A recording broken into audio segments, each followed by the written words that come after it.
Good morning, good afternoon, and welcome to this Blackford webinar. First, let me introduce myself. I'm Greg Kingston, Marketing Manager at Blackford. I'll be your host today. Just to start with some general housekeeping, all attendees will be on mute throughout the webinar, and if you would like to ask questions at any time, please use the chat. After following presentations, we'll have a Q&A, and we'll answer as many questions as possible during. So today we'll be looking at evaluating AI and evaluating the value of AI. And we'll be joined by Blackford CEO Panter and the PACSMan, Michael J. Cannavo. Mike has extensive experience evaluating image management solutions and will today share with us some of his thoughts on AI. Over to you, Mike. Thank you very much, Greg. AI has been actually a fascinating area to follow because there's so many people that are interested in it and want to move forward with it. So we're going to go ahead and take a quick peek at how we can use AI to generate value in your practice. First question that everybody has is, why is there all the interest in AI? And the number one thing that we're looking at is it can significantly improve outcomes in patient care. It can give you a faster diagnosis, which is, oh, well, that's nice. It can give you a faster diagnosis and provide quick decisions at the point of care. That noise in the background was a weather alert that we have. Living in Orlando, we have that happen a lot. It also has the potential to shorten length of stay. And from what I've seen so far, that's one of the highlights that AI has, is if you can shorten reduce the length of stay, you can reduce the cost of stay into the hospital, we can increase the profits. There can be reduced follow-on studies due to increased diagnostic confidence. Depending on whose study you want to listen to, anywhere from 0.5% upwards to 2% of studies, a radiologist will go ahead and say, well, let's go ahead and do a follow-on study.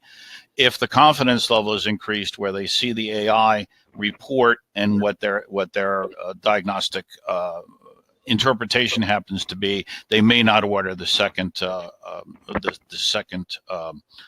procedure, which increases the profit to the hospital, especially if it's a Medicare, Medicaid patient.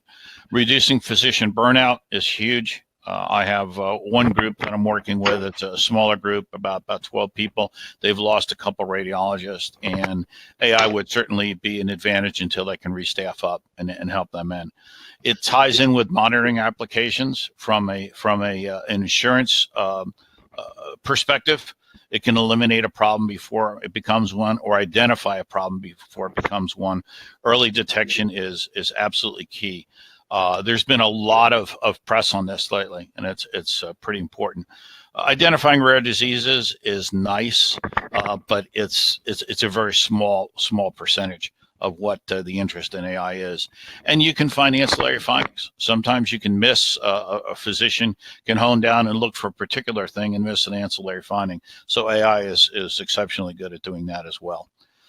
When you look at the AI-based radiology software market, the market growth and FDA clearance, there's a lot in this slide that you can take in. But the big things I want you to look at is the number of companies. Right now, I believe there's somewhere in the range of 140 companies. 103 of them will be in the AI showcase alone at the RSNA. But of those 140 companies, only about 40 of them have an FDA 510K or a CE clearance to market. And if you don't have that 510K, you can't use the product clinically. It becomes something that is of interest, but it doesn't have any clinical significance. In terms of FDA areas of interest, the largest ones come from brain. Most of those are ICH or intracranial hemorrhaging.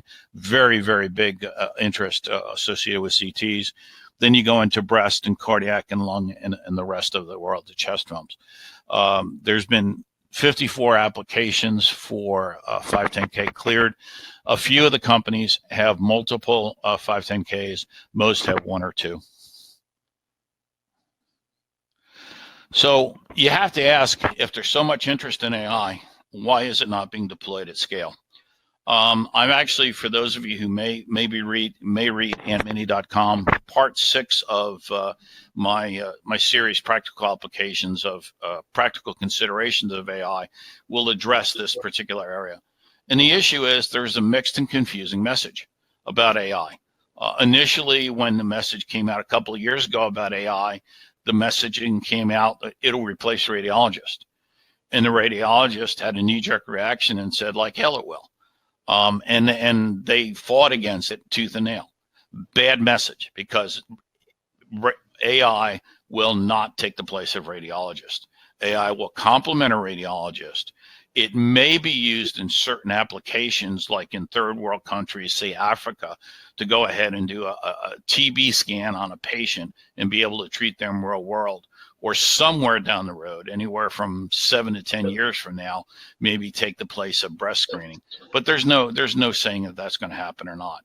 The biggest problem we run into is the messaging is confused. A lot of the messaging is directed toward the radiologist right now, but the hospital are ones who are going to buy it.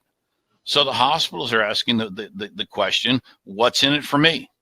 The radiologists are kicking back and saying, I don't understand it, and because of that, I don't want it. And the AI vendors are coming back and saying it'll reduce the errors and make you a better radiologist overall. Well, I think I'm a pretty good radiologist as it is. I don't need AI, especially when it's going to take, $1 or $2 from each study that's done. That doesn't sound like a heck of a lot. But when you look at the reimbursement from CMS for Medicare, for example, for a chest film, it's less than $10. So you can be talking 20% of the profit. And that includes the professional fee. So you can be looking at 20% of that fee goes to pay for AI. So what are the costs of AI deployment? A lot of people say it's, you pay your $1.50, $2, $5, whatever per evaluation. But a lot of the thing has to start with the evaluation and selection process. With so many vendors out there and so many algorithms to look at, first thing you've got to do is to do the business case development. You got to look at it from a clinical perspective and the technical assessment. Once you get that, and once you're looking at things, if you want to look at it from a clinical standpoint, you look at those that have a 510K, and then you do the vendor assessment. What resources are going to come from the vendor? What internal resources am I going to need? You look at procurement, then you do the contracting and the IT security auditing, which is more and more important as days go on. HIPAA and business associates agreement issues also have to be put in place. When you deploy it, it's not a plug and play any more than a PACS is. There's an implementation process that takes internal resources and external resources and training to go on. You've got IT infrastructure upgrades that may need to be done, especially if you're doing the processing in the cloud, as some vendors do, where you may have to go ahead and upgrade your wide area network. And then you've got to look at the PACS systems and the connections that go with that. And then maintenance is another one where you're looking at possibly managing several different applications. And the applications, the impact on the PACS, the electronic imaging systems, and the electronic health record are very real. You cannot, under any circumstances, run AI on an existing PACS server. It just doesn't work. And it'll put the PACS to its knees, and then you'll have people screaming and yelling and hollering. So you've got to, okay. So how do you justify the cost? Well, the first thing you have to do is deliver value that means something to the purchaser. You got to identify the purchaser, though. If radiology benefits, the radiologist specifically benefits, then the radiologist or radiology group should purchase it. If the hospital benefits, which is typically IT, then the hospital purchases it, even if it benefits the radiologist. But we need to align these two groups. When we look at, and again, I'm going to talk about this in detail in part 6, but when you look at all the advertising, actually the limited amount of advertising that's been done in AI, it's not only talks strictly to the radiologist and not to the hospital, but it's some of the most abysmal advertising I've ever seen.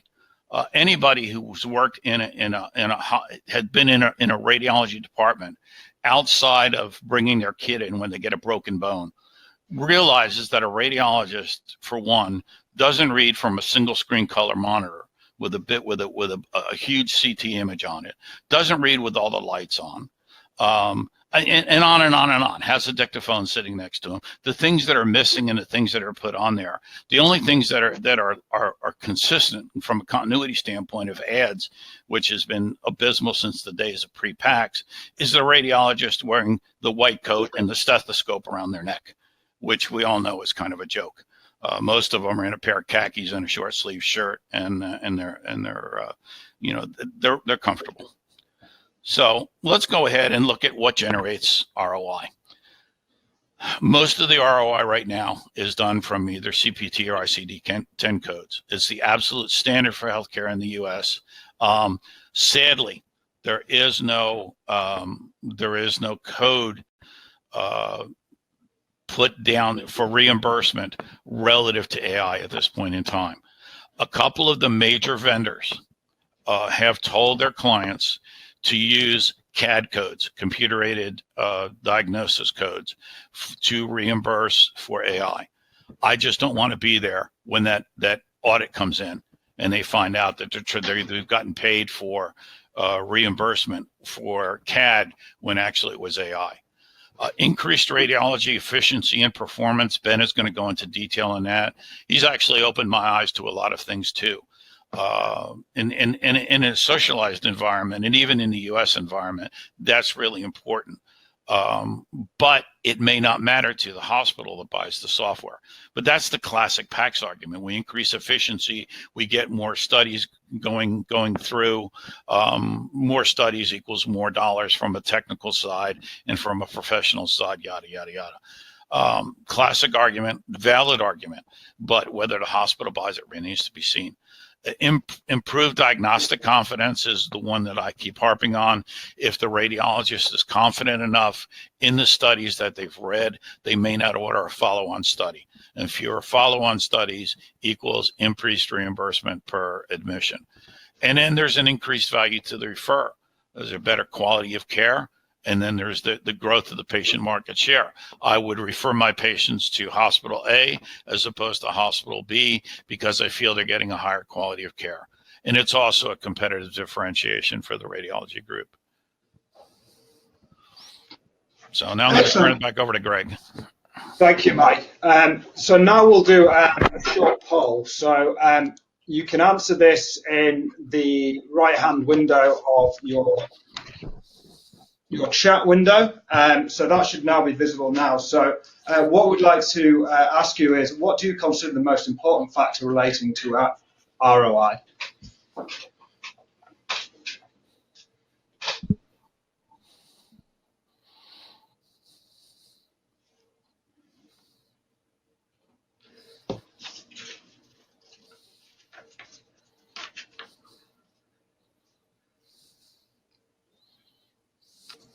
So right now it's neck and neck between reimbursement and increased radiology efficiency. And it looks like increased radiology efficiency is just about, no, still neck and neck. Need a couple more to push that over the line, but it's a draw between reimbursement and increased radiology efficiency right now. And we'll end that now, and we'll move on to Ben Panter, who will talk about using AI to generate value in your practice. So thanks, Greg, and Mike, thank you for your insights there. I think Mike does a great job of showing us where we need to focus on to really narrow this AI funnel down. There's an awful lot of vendors out there, and really what the challenge is to try and find those that you can use to generate value in your practice. Now, obviously, that's something that we think about a lot at Blackford. And what we wanted to do was to give you some real-world examples of where AI applications are generating real value, which is being converted into return on investment for a practice. So there's three areas here that we're going to focus on. First of all is increasing radiology efficiency. Next, we're going to talk about adding value for referrers. And then we're going to talk about opportunities to increase volume through your practice. Now, a lot of this depends on the environment in which the studies are being read. Is it a radiology group? Is it an imaging center? Is it a radiology department? Or are you really looking at the focus from the health system? And one of Mike's key messages, I think, was trying to find alignment between the user of the product and the person that holds the budget. Okay, and we're going to focus on that as we go through. So let's first of all look at increasing radiology efficiency. There's the very straightforward argument that if we're looking at the radiologist, tools that allow radiologists to read studies faster, allow reduction in cost, and have value. And obviously, Blackford's original product, image registration, does that. Automated segmentation helps. There's also tools out there that would help you avoid missed findings. And CAD's a good example of that. The return on investment in this case is really that saving radiologists time reduces cost. But again, we need to be careful about the alignment between the buyer and the user here. If you're, as a radiologist, wanting to buy one of these products, typically you're asking the hospital to make the investment to buy the product, but the user is the radiologist. Now, if the hospital is paying but the radiology group is benefiting, that's going to be a difficult argument to make. In a radiology group, especially one of the larger outsourced radiology groups, the buyer is the radiology group, therefore radiology is leading the decision, and it's a lot easier to demonstrate value. If you look on the other side, trying to allow higher patient throughput through the radiology department or the imaging center, actually, folks that make that argument are easier to show a return on investment for. If I give you an example down at the bottom there of subtle medical, it's really looking at opportunities to increase volume through your modalities whilst maintaining a fixed cost. Another product in this suite would be Densitas, looking at density measurements for mammograms. The tool there is it's saving a bit of radiology time, but it's also able to help you defend referral decisions for advanced imaging. Now, if you're going to send that patient to someone who has a dense breast and you're going to send them on for that MR screening exam, that's going to be an awful lot more reimbursement. You need to be able to defend why you're doing that. So moving on, if we look at adding value for referrers, here really we're trying to provide information that wouldn't otherwise be given to the referrer. And that has value in terms of either improving quality of care or reducing cost. Where we're adding value for referrers, there are a couple of areas to look at. The first is quantitative reporting. And there's been a huge amount of interest in this area. So fundamentally, the question is, what would a radiologist do if they had an hour to report a study, not just minutes? So you've got things like quantification of lesion sizes, comparison to population norms, things that would add value to that referrer, but are just infeasible to do in a normal radiology reading environment. And the return on investment here for radiology is that it's a competitive differentiator that allows increased volume through the practice. Potentially, it's another service line as well, that maybe the referrer will actually fund this. Why would the referrer fund this? It's because there's a hospital return on investment too. Now, the obvious one is improved patient outcomes and cost reduction. If you have a quantified report, potentially that allows better treatment of the patient. One that people often miss, though, is that actually you're also able to communicate that better care to the patient. So if you think about multiple sclerosis, you have an annual MR scan, and the quantification allows better quality of care. You can respond to the changing condition much faster. If you have that in the form of a report that a patient can see as well, and the referrer can share it with their patient, that's an opportunity to market the neurology practice there and really get more customers in. And if you think that the value per patient per year of an MS patient is around $54,000, you can see that that's very attractive to the hospital to increase their market share of that patient population. The other area we cover on this slide is radiology triage. And really the question there is, what would be the impact if every study was read immediately on acquisition? So we all understand that turnaround time guarantees exist, but there may be 30 minutes or so. but there are conditions that could be spotted by triage much faster. And we see a lot of interest in the market around products that are able to escalate studies up the work list. Again, potentially this is a competitive differentiator that for the radiology group increases volume, but fundamentally here you're looking at the hospital ROI, and you're looking at improved patient outcomes, and you're looking at more efficient use of resource. If we look at the MaxQ product, for example, there we're talking about being able to have a stroke team either applied immediately to the patient, which is improving patient outcomes, or stood down if they're not necessary, which means that you've actually saved a lot of their time from being assembled. So the final area I want to look at, and to me one of the more exciting ones, is replacing an existing procedure. And maybe I ought to say replacing or augmenting an existing procedure. So what are we doing here? We're taking a high risk or cost procedure and replacing it with imaging study. For radiology, the return on investment is fairly straightforward. It's additional volume. For the hospital, it's reduced overall cost for the same result. That could indicate a reduction in patient risk, and it may indicate an improved experience. And I'm sure you're all familiar with HeartFlow, but I'm going to talk about one called Resonance Health, which is a really great example of this. So here you're looking at a image-guided biopsy of the liver to assess liver iron content. And effectively, by doing the Resonance Health product, you just have an MR plus an AI application that runs on that. If you think about the risks to the patient and the cost to the health center of doing an image-guided biopsy, it's reasonably significant, whereas you can replace that entirely with a simple MR scan and this piece of AI. Now you can take this a step further as well and looking at enhancing existing procedures. One of the areas that we see a lot of interest in the market is 3D printing for high-risk surgical procedures. What does it allow? It allows planning of the operation and preparation of instrumentation, etc., which ultimately drives reduction in operating room time and reduction in patient risk. And again, this is driving towards improved patient experience.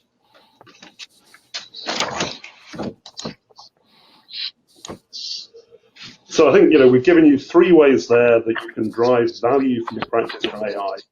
I'm going to hand back over to Mike now to talk about how you might implement this. Great.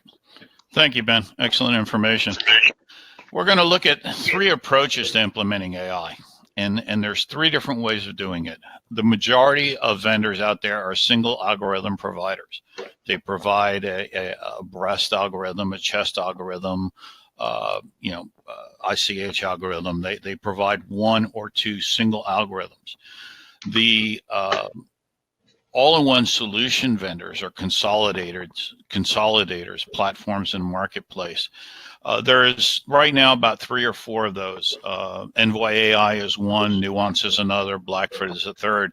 They allow you to pick and choose the algorithms that you want. There may be 3 or 4 different ICH algorithms or 3 or 4 different breast algorithms. It's up to you to evaluate the algorithm that you like the best and want the best, and then you can implement it that way. Very cost-effective way to do it, and it's also a very good way to go ahead and preserve the investment you make, because if there's a better, faster, cheaper algorithm that comes out a year or 2 from now, you can trade out the one you have and put another one in place. The last is an all-in-one solution vendor, and the one that comes to mind would be Zebra, where you're getting most of the products that you want or need from one solution. It's one interface, one person, one vendor. Which one? There's no one in particular that's best for you. You need to look at what your approach is and how you're going to approach AI. Some people are only going to approach AI for 1 or 2 applications. Some want to do AI across the board for everything they do. So if you're using a single supplier, just understand there's additional cost per application primarily with the interface cost as well as the cost per click. But if you're doing more than one product, a consolidator might be your best application. And of course, if you're comfortable with one particular vendor that has 3 or 4 or 5 or more applications that you want to use, the all-in-one solution might be the solution that you look at. So the question, and we're going to actually talk about this hopefully pre-RSNA, how do you evaluate an AI vendor? The first and foremost thing you need to look at is, can it be used clinically? If it can't be used clinically, then basically you're playing with it. You have no real way that you can reimburse it. Keep in mind, only 1 in 3 vendors right now have a 510K from the FDA or CE clearance, which would be used in Europe and other. Is there an ROI shown? Can you show an ROI, whether it's the areas that I addressed or the areas that Ben addressed? It's what you believe you can get your return on investment on. Now, let me qualify that ROI statement for just a second, because just like with PACS, if you showed 70% of the expected ROI or 80% of the expected ROI, but not 100%, you're not going to pull it out. But you've got to show some kind of return on investment, something positive that pays back for what you're doing. But the stability of vendor is crucial. The AI market really has only been out there 5, maybe if we're pushing it 6 years. Very few vendors have a lot of sites installed. So we got to look at how many installed sites do you have, and most importantly, how many sites are similar to you in terms of the volume and the type of procedures that you're doing. That's what you need to really look at closely. Okay. Deploying solutions. Some vendors use a cloud solution where you don't have to have any hardware on site and it's all done, and some do an on-premise solution where all the hardware remains on scene. A cloud solution is good for a number of reasons. However, you have to have a very strong wide area network and redundant wide area network to be able to do the processing in the cloud. That can also be very costly. So again, it depends on the supplier, how they do it, and your particular needs. The impact on clinical workflow is huge. So you've got to make sure that whatever you're doing with AI, it becomes seamless. Typically, the way you want to do it, although it's not exclusively, is to look at sending it from the modality to the AI solution, and from the AI solution to the radiologist workstation, so that when the radiologist pulls up the study for the PACSMan, for example, he or she has that information right in front of them with the AI solution there and doesn't have to wait on it. Are there any external viewers or custom integrations that are required? You've got to be careful that anything that adds complexity takes away from time, because it takes time to bring them up to speed. And you have to work with vendors that understand this, vendors that have implemented it. And I don't want to say have made mistakes, but nobody ever puts in a PACS that's perfect. Nobody's going to put in an AI that's perfect, at least out of the gun. So you got to figure out, do you want to be the first or do you want to be the 100th install? The best is to be like in the first 10, really is the best to be. And that's what you're going to look at now. So now I'm going to turn it back over to Greg, and Ben and I will take any questions from the audience. Excellent. Thanks, Mike. So anyone that'd like to submit a question, please do so in the chat window now, and we'll answer as many as we can ongoing. So first question, Mike, I'll put this to you first. When do you feel AI will be accepted and become part of the mainstream imaging workflow? There's no easy answer to that because a lot of it, especially in the U.S., is going to deal with reimbursement. When the reimbursement is going to take effect, hopefully we will start to see some reimbursement from CMS in the next 2 to 3 years. Once reimbursement is there, the ROI is easier to get, and then the market will take off. We have to get better marketing done in terms of that. So I could go on and on. The short answer is within the next 5 years, you will see AI start to take hold and become a part of the integrated radiology workflow. And within the next 10 years, it will almost be taken for granted. But Ben, I'd like to get your feedback on it. What do you think? Sure. So I think the question was, when will AI be accepted and become part of mainstream imaging workflow? Now, we see that AI in the broadest sense, so not necessarily this kind of machine learning, deep learning type thing, but tools that augment the radiologist, they're already in place and being used, right? Now, they're being used where a return on investment can be demonstrated, and that the vendor has got over the hurdle of being able to do the deployment into that facility. I think that the naive assumption is, well, I've built a brilliant product, now I'm going to sell it, and then someone's going to make it work tomorrow in their place. And actually, the reality is that you're looking probably at 12-month sales cycle, and then maybe another 12 months to deploy, because you need to go through a huge amount of audits on your IT security, deploying hardware, getting access to that hardware, building the product, making that happen. There's a huge amount of effort involved in deploying any of these products. And I think that we're seeing concrete return on investment arguments from vendors now, which are being accepted in customers. But the challenge now is, how do you actually deploy that? And obviously that's something very close to our hearts with the platform model. Yeah, Ben made some good points too. I just want to add on one point to there. How you define AI is different. A lot of people look at AI as just the image interpretation. And there are so many other areas, as Ben presented in his presentation, of other areas where AI can be used.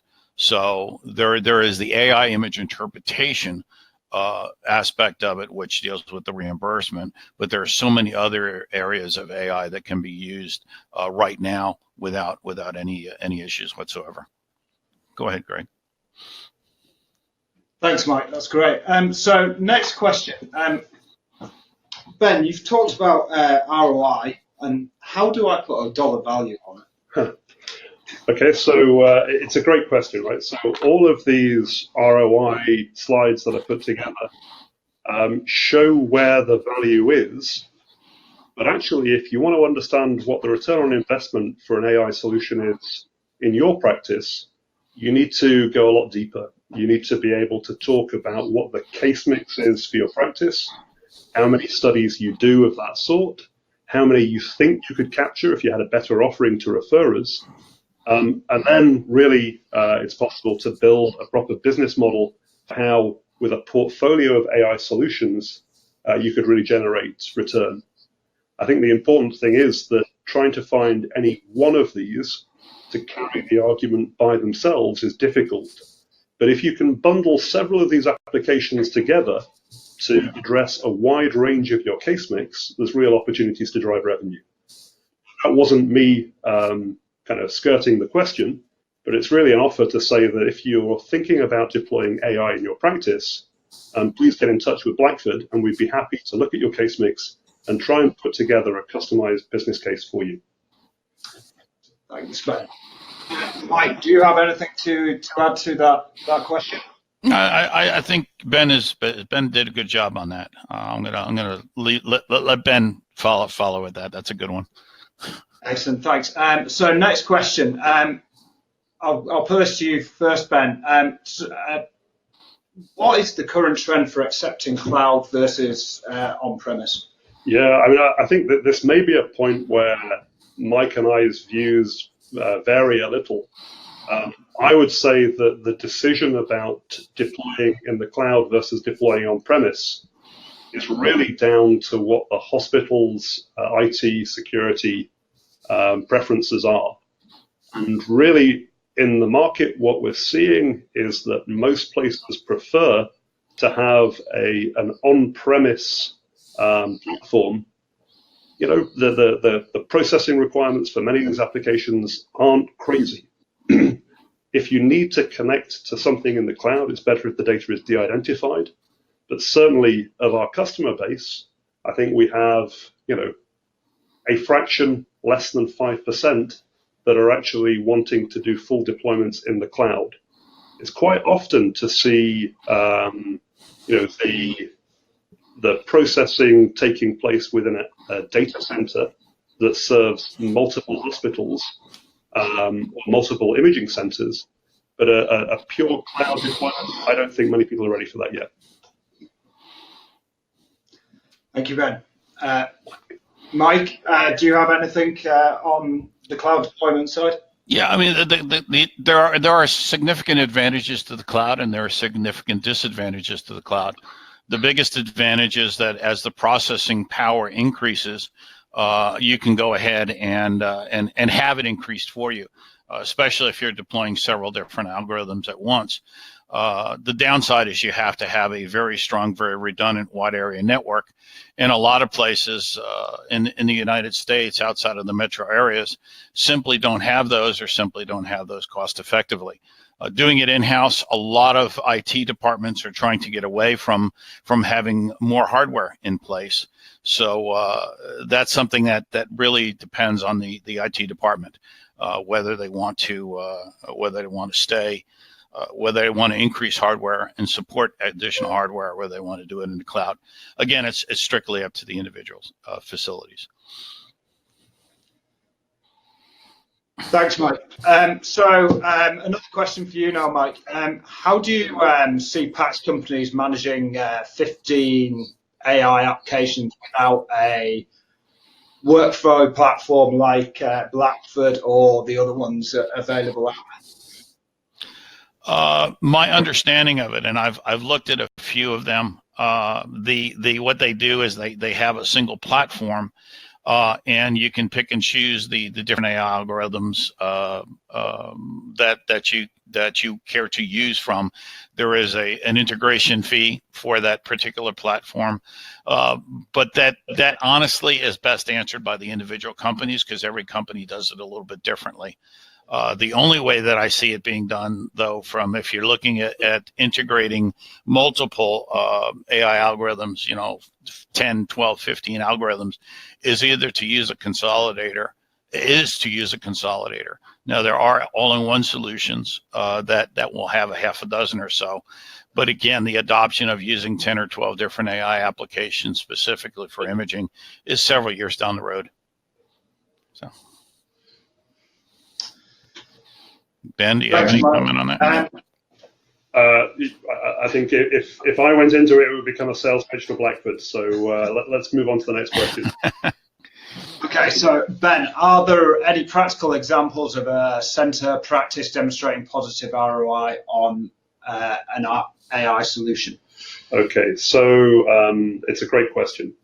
Now, I would say that the majority of tools out there, if they've been going for a year or two and they've got a deployed piece and those customers are continuing to pay, then that's probably demonstrated an ROI. I would say that's a fairly strong example. And, there are tools out there that have significant deployed bases. I think that the challenge here, though, is, as I alluded to earlier, actually demonstrating a positive ROI, you've got to actually see it working on your case mix, your practice, with your referrers and your radiologists. And the only way to achieve that is by giving it a go in your own practice.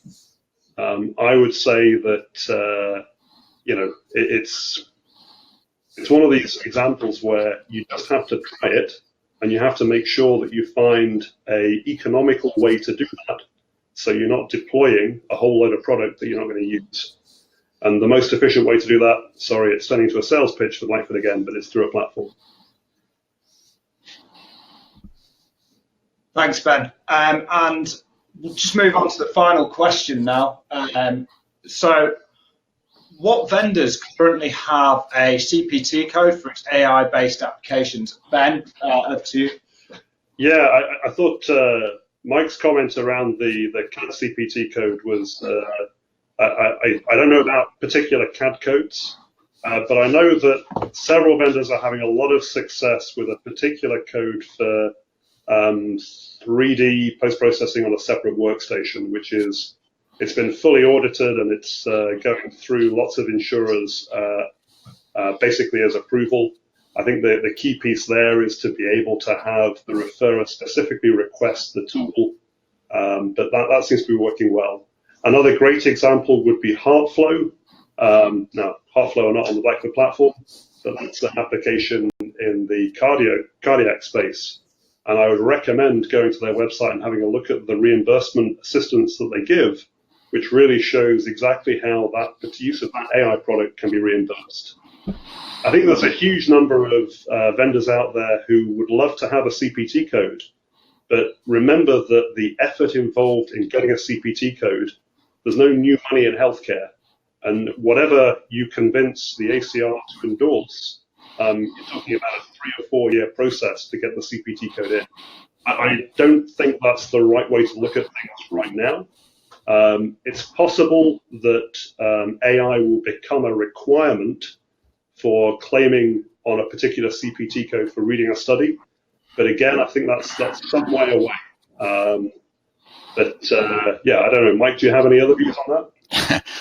Sadly, what will probably happen is once we finally go ahead and get a CPT code for reimbursement or some kind of reimbursement for AI, they'll find a way to go ahead and lower the total reimbursement for both the technical and professional fees. That's typically what happens. Insurance companies are the same blasted way. But I haven't seen it. It doesn't mean that it doesn't exist. I have seen some people who have submitted reimbursement codes for mammography underneath CAD and have gotten reimbursement for it. I don't know about auditing. I would defer to Ben on that because I don't know who's been audited. It would just scare me to go ahead and do that. But I'm sure we're going to find a way to do it. And if there is a way that it has been submitted and reimbursed, then by all means, we should go ahead and use that, whatever code. Okay, so we'll just do one more question. So, Ben, to you first. Do you see a market for single solution providers selling to hospitals directly? Well, that's an interesting question. So I don't recognize the name of the person asking the question. I think that there is always going to be a hospital where it is, or a practice where it's really worth investing the time and energy to make that direct sale. I think the question is from the perspective of a single solution provider. I mean, getting the product feedback in the early days is essential. And if you're working with a partner, a platform partner, you need to make sure that you're getting that feedback to really continue to improve your product and respond to the needs of the market. I think when you want to scale, though, scaling is through channel partners such as Blackford. Mike, do you have thoughts on that? Yeah, I would concur with you, Ben. It depends on the clinical mix of the studies that people are being done. If you have, just using ICH as an example, if you have a high degree of ICH and you have a particular algorithm that the radiologists are like, getting from a single solution vendor as a starting point is a great way to go. Start out with one and then expand your use of AI as you grow and become more comfortable with the technology. And we'll see more of that. Greg, I know we have additional questions, but in the interest of time, I just want to let everybody that's on the call know. Ben and I will be more than happy to answer any of the questions that haven't been addressed, and we will get those back to you via email. Yeah, thanks, Mike. We're monitoring all these questions, so we'll get back to people directly.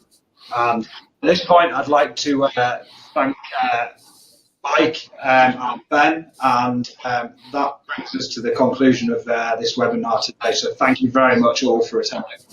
Thank you. Great. Thank you.